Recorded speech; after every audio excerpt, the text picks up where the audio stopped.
ব্যবসা শুরু মাত্র 15 থেকে 16,000 টাকার মধ্যে একটি ব্যবসা প্রফেশনালভাবে করা যায়। মূলত অনেক ভাইয়ের কাছে এরকম টাকা থাকে না যে আপনি 50,000, 1 লক্ষ, 5 লক্ষ টাকা। তো অনেক ভাইয়ের কাছে কলম অল্প পুঁজি থাকে, তারাও কলম মন চায় যে একটু ব্যবসা করার জন্য। বিকজ আজকের ভিডিওটা একটু অন্য ধরনের হতে চলেছে। যারা অল্প পুঁজি দিয়ে, সামান্য পরিমাণ পুঁজি দিয়ে এবং সামান্য পরিমাণ কিছু টাকা দিয়ে আপনি ব্যবসা করতে চান, আজকের ভিডিওটি শুধু তাদের জন্য।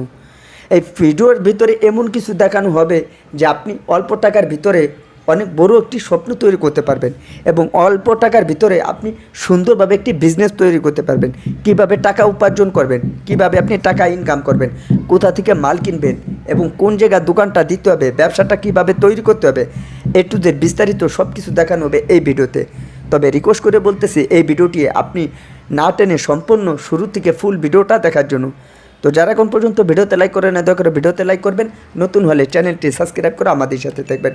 ওকে বন্ধুরা, এখন আমি ভিডিওটি শুরু করতেছি। হ্যালো বন্ধুরা, যখন আমরা একটি ব্যবসা শুরু করতে যাই তখন দেখা যেতেছে আমরা কোনো বুঝি না দোকানটা কোথায় দিতে হবে। সো আমি বলতে চাই, স্ট্যান্ডের সাইডে কোনো লোকজন যেখানে বেশি যাতায়াত করে সেখানে আপনি সুন্দরভাবে একটি দোকান দিতে পারেন। তো কীরকম দোকান দেবেন, এই যে দোকানটা দিয়েছে আপনি একটু ফলো করেন, এখানে কত ধরনের প্রোডাক্ট রাখছে এবং এখানে এরকম হিউজ পরিমাণে প্রোডাক্ট রাখতে হবে এবং এই ধরনের মাল আপনাকে বিক্রি করতে হবে। তাহলে কি হবে, আপনার কাস্টমার বেশি হবে।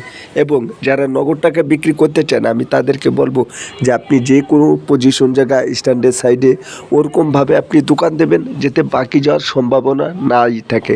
আপনি টাকা বেশি খরচ হলেও তাতে কোনো অসুবিধা নেই। দেখা যাইতেছে আপনার কি হবে জানেন, যে আপনার বেশি টাকা পুঁজি লাগছে তাতে কোনো সমস্যা নাই, কিন্তু আপনি নগদ তো বিক্রি করতে পারতেছেন। গ্রামের ভিতরে আপনার বাড়ির আশপাশে একটি ব্যবসা শুরু করি 15 থেকে 16,000 টাকা এবং 10,000 টাকা এবং 5,000 টাকা এবং 20,000 টাকা, 50,000 টাকা, 1 লক্ষ টাকা। কারো কারো সমর্থ কম থাকে, কারো কারো সমর্থ একটু বেশি থাকে।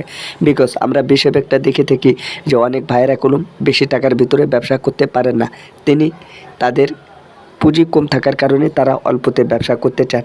আমি প্রত্যেকটা ব্যবসা ভাইদেরকে বলতে চাই, যারা অল্প পুঁজি দিয়ে ব্যবসা করতে চান, এই ভিডিওটি শুধু আপনার জন্য। আপনি একদম শুরু থেকে শেষ পর্যন্ত দেখবেন, ভিডিওটি না টেনে ফুল দেখবেন। অল্প টাকায় কিভাবে একটি ব্যবসা করা যায় এই ভিডিওতে দেখানো হবে। যখন আপনি একটি ব্যবসা শুরু করতে চান তখন দেখা যাইতেছে আপনার ভিতরে কিছু আইডিয়া অনুভব করতে থাকে যে আমি ব্যবসা কি করতে পারবো কিনা, মাল কোথা থেকে কিনবো কিনা এবং কোন জায়গা থেকে কিনলে আমি একটু লাভটা বেশি করতে পারবো। সেই বিষয়টা হচ্ছে মূল বিষয়। নতুন ভাইদের বলতেছি, যারা নতুনভাবে ব্যবসা করতে চান সবসময় জন্য আপনি চেষ্টা করবেন নগদ টাকা বিক্রি করার জন্য। আপনি যদি এটা ভেবে নেন যে প্রথম আপনি কাস্টমার ধরে রাখবেন, তাহলে আপনার ব্যবসাটা ঝুঁকিপূর্ণ হয়ে যাবে। দোকানে যাবেন তখন দেখবেন যে আপনার ভ্যারাইটিস এবং নানা ধরনের প্রোডাক্ট হয়ে থাকে। সেই ধরনের প্রোডাক্ট এবং সেই জিনিসের উপর আপনার একটু লক্ষ্য রাখা উচিত। তারা কোন কোন ধরনের প্রোডাক্ট বিক্রি করতেছে এবং তারা কি কি ধরনের মাল রাখতেছে, আপনি কোন ধরনের প্রোডাক্ট বিক্রি করবেন সেটাই হচ্ছে মূল বিষয়। আপনি কোন ধরনের প্রোডাক্ট বিক্রি করবেন সেই সমস্ত দেখার জন্য আপনি কোনো একটা দোকানে চলে যেতে হবে। তা না হলে হবে না। দেখা যেতেছে একজনে কি বিক্রি করলো না করলো সেটাই। যখন আপনি একটি দোকানে যাবেন আগে ফলো করবেন সে কোন কোন ধরনের প্রোডাক্ট বেশিরভাগটা বিক্রি করে থাকে এবং বাচ্চাদের কিছু ইউনিক নতুন প্রোডাক্ট পাওয়া যায়, সেগুলো আপনি মার্কেটের থেকে হোক এবং কোম্পানির কাছে থেকে হোক আপনাকে এনে আপনার দোকানে রেখে বিক্রি করতে হবে। তা না হলে আপনার দোকানের কাস্টমার অন্য দোকানে চলে যেতে পারে, সেটা হচ্ছে মূল বিষয়। তবে আপনাকে খেয়াল করতে হবে যেন আপনার দোকান ছেড়ে অন্য কোনো দোকানে না যেতে পারে, সেটাই হচ্ছে আপনার মূল লক্ষ্য। আপনি প্রথম অবস্থায় কিভাবে বুঝবেন যে অন্য দোকানে চলে যাবে সেটা আমি বলবো। আপনি পাইকারের দোকানে যাই তাদেরকে বলবেন আমাকে নতুন নতুন কিছু প্রোডাক্ট দেখানোর জন্য। আপনি সুন্দরভাবে দেখবেন, যখন আপনি দেখবেন এবং ফলো করবেন তখন দেখা যেতেছে আপনার জন্য অনেকটা হেল্পফুল হবে এবং আপনি যে প্রোডাক্টগুলো এনে বিক্রি করবেন সেটাই হচ্ছে মূল বিষয়। একটা দোকানে যখন নানা ধরনের প্রোডাক্ট থাকে, যখন একটি কাস্টমার আসে তখনই কলম নানা ধরনের প্রোডাক্ট দেখে তার কিনতে মন চায়। যখন একটি দর্শক কাস্টমার যখন দোকানে আসবে নানা ধরনের প্রোডাক্ট দেখতে পাবে না, সে ওই দোকান ছেড়ে চলে যাবে অন্য একটি দোকানে। এটাই হচ্ছে আমরা কলম এটাও বুঝি, বর্তমানে হুন্ডার যে তেলগুলো সেগুলো কলম বিক্রি করা হয়। অর্থাৎ একটি দোকানে যথেষ্ট পরিমাণ আপনি মাল রাখার চেষ্টা করবেন। আপনার দোকান যত ছোট হোক না কেন, প্রোডাক্ট যদি হিউজ পরিমাণে থাকে তাহলে আপনার দোকানে কাস্টমার আসা সম্ভব হবে। শুরু থেকে কাস্টমার যদি আপনি আনতে হয় তাহলে আপনাকে কি করতে হবে, সুন্দর সুন্দর ব্যবহার করতে হবে, সুন্দর সুন্দর আচরণ করতে হবে, তাহলেই আপনি কাস্টমার ঠিকঠাক মতন পেয়ে যাবেন। তাদের সাথে মিষ্টি মিষ্টিভাবে কথা বলতে হবে, রাব ব্যবহার করা যাবে না, এগুলো কলম আপনাকে ফলো করতে হবে।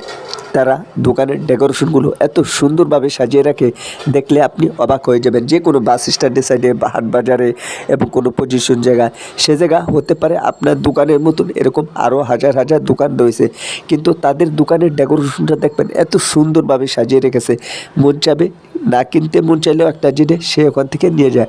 তাদের ডেকোরেশনটাই হচ্ছে মেন, মূল লক্ষণই হচ্ছে আমরা এত সুন্দর করে ডিজাইন করি কিসের জন্য। যখন আমরা নানা ধরনের প্রোডাক্ট দেখতে পাই তখন দেখা যাইতেছে আমরা কলম ওখান থেকে কিছু প্রোডাক্ট কেনার জন্য আগ্রহীত থাকি। যখন আপনি প্রোডাক্ট আপনার দোকানে থাকবে না তখন যে কোনো কাস্টমারই মন খারাপ করে চলে যাবে, আর এটা করা যাবে না। আপনার অল্প পুঁজি হলেও আপনি সব ধরনের প্রোডাক্ট রাখার জন্য চেষ্টা করবেন, তা না হলে কলম আপনার ওই কাস্টমারগুলো এসে চলে যাবে। তো 15 থেকে 16,000 টাকার ভিতরে বেশিরভাগটা প্রোডাক্ট হচ্ছে আপনি ঢাকা চকবাজার পাইকারি মার্কেটের থেকে আপনি খুব ইজিলিভাবে আনতে পারবেন। সব ধরনের প্রোডাক্ট যদি আপনি আপনার দোকানে বিক্রি করতে পারেন তাহলে দেখা যাইতেছে কাস্টমার একদিন হলেও বেড়ে যাবে, আপনি তখনও কল্পনাও করতে পারবেন না। আমরা মূল বিষয় জানি কি জানেন, একটা দোকানে হিউজ পরিমাণে যখন নানা ধরনের প্রোডাক্ট থাকে বেচা কেনাটাও ওরকম আপনার বেড়ে যাবে। প্রথম অবস্থা কম হবে, আস্তে আস্তে একটু বাড়তেই থাকবে। দোকানের প্রোডাক্ট যত বেশি হবে ততই বেচা কেনাটা বেড়ে যাবে, এটা কলম আমরা সবাই জানি। অনেক ভাইয়ের আছে কলম প্রোডাক্ট এবং মাল রাখতে চান না, তাদেরকে বলবো বেশি বেশি মাল উঠাইতে এবং অন্য দোকানে ফলো করতে। আপনি যদি অন্য দোকানে ফলো করেন তাহলে দেখবেন যে মেনই হচ্ছে তাদের ডেকোরেশন, কোন জায়গা কোন প্রোডাক্টটা রাখা হয়েছে এবং কোন জায়গা কোন জিনিসটা থাকা উচিত, এবং আপনাকেও সেই কাজটা করতে হবে। সো গাইস, আপনারা দেখতে পেলেন, এভাবে যদি আপনি ব্যবসা করেন আশা করা যায় যে আপনার ব্যবসা কোনো রকম কোনো সমস্যা হবে না। অনেক ক্ষেত্রে কলম আমরা এই বিষয়টা বুঝি না, একটি ব্যবসা কিভাবে তৈরি করতে হয়, একটি বিজনেস কিভাবে শুরু করতে হয়, কত টাকার প্রয়োজন, কত টাকা লাগতে পারে, আমরা কলম এগুলো কিচ্ছু জানি না। যে ভাইয়ের মধ্যে অভিজ্ঞতা নাই এবং আইডিয়া নাই তারা কলম মন চায় অনেক ক্ষেত্রে কাজবাজ করে বেকার না থেকে বেকার থাকতেও থাকতে তারা অম হয়ে যায়, অনেকটা দেখা যেতেছে অসহ্য হয়ে যায়। যেরকম সারাদিন পরিশ্রম করার পরে 2 থেকে 300 এবং 500 টাকার মতন যারা রোজ ইনকাম করে থাকেন তারা কলম অনেকটা পরিশ্রম করে টাকাগুলো ইনকাম করে থাকেন।